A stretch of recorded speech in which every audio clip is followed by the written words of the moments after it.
एक एक चीज आपसे समझना चाहूंगा। महाकुंभ के आगाज से पहले कई कंट्रोवर्सी क्रिएट करने की कोशिश की गई। कई तरह के बयानों के तीर खूब चले, खूब राजनीति हुई।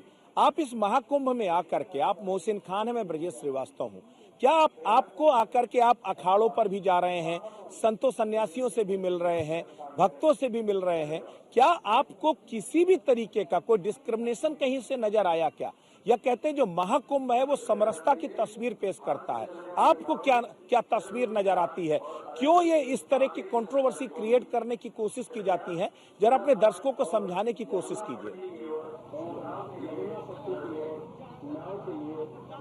देखिए ब्रजेश जी, निश्चित तौर पर मैं बिना किसी संकोच के कह सकता हूं कि एक समरसता का भाव जो है वो सनातन धर्म के इस महाकुंभ में देखने के लिए मिलता है। यहाँ कोई ना राजा है, ना कोई रंग है, ना कोई हिंदू है, ना मुस्लिम है, ना सिख है, ना ईसाई है। ये केवल कंट्रोवर्सी जिन लोगों ने की और लगातार विपक्ष इस पर हमलावर होता रहा और लगातार कभी ट्वीट के माध्यम से, कभी बयानबाजी करके महाकुंभ को टारगेट किया जा रहा और कहा जाता रहा कि महाकुंभ में तमाम कमियां। मुझे ऐसा लगता है कि जो लोग सनातन धर्म पर उंगलियां उठा रहे हैं, जो लोगों ने महाकुंभ के ऊपर उंगलियां उठाई है, मुझे ऐसा लगता है कि शायद ना तो वो महाकुंभ को समझ पाए हैं, ना सनातन धर्म को समझ पाए हैं। देखिए ब्रजेश जी, मैं 27 दिसंबर से यहाँ पर हूँ और लगातार अखाड़ों को कवर कर रहा हूँ। कोई भी अखाड़ा क्यों ना रहा हो, मुझे वहाँ समरसता का न केवल भाव मिला, और जैसे ही मैंने अपना साइन ऑफ किया, क्योंकि एक रिपोर्टर जब साइन ऑफ करता है तो तमाम, चाहे वो आचार्य महामंडलेश्वर हो, श्री बहन तो थानापति हो, कोतवाल, सबने उसको सराहा।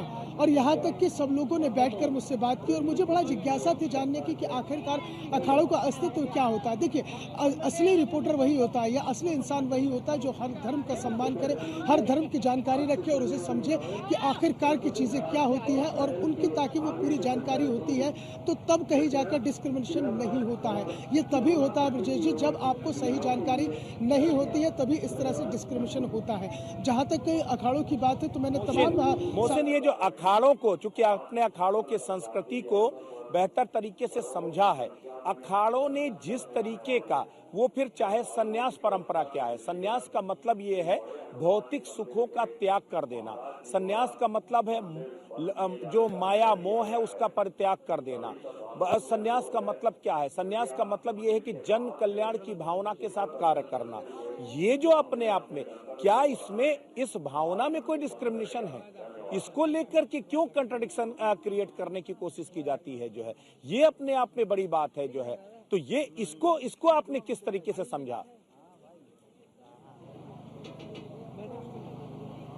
देखिए, बिल्कुल निश्चित तौर पर एक सन्यासी जीवन, एक साधु संत का जीवन कोई आसान नहीं होता है। कह देना बहुत आसान होता है, बयान दे देना बहुत आसान होता है, लेकिन एक सन्यासी, एक साधु का जो जीवन होता है वो एक कठिन तपस्या के बाद जाकर बनता है, वो जप और तप करने के बाद बनता है। और जहाँ तक मैं अखाड़ों की संस्कृति से नागा सन्यासियों की बात करूँ या फिर जो ब्रह्मचारी जीवन होता है उसकी बात करूँ, तो ये एक अपने आप में अद्भुत और अतुलनीय होता है। अपने जीवन का त्याग करना होता है, आपको गृहस्थ जीवन का त्याग करके तमाम जो सुख सुविधाएं हैं, जो भौतिकतावाद में हम लोग जी रहे हैं, उन सब का त्याग करके एक सन्यासी जीवन में आ जाना होता है। और वहाँ पर आने के बाद आपका सिर्फ एक ही मकसद होता है, वो होता है प्रभु की आस्था में लीन हो जाना, ईश्वर की आस्था में लीन हो जाना।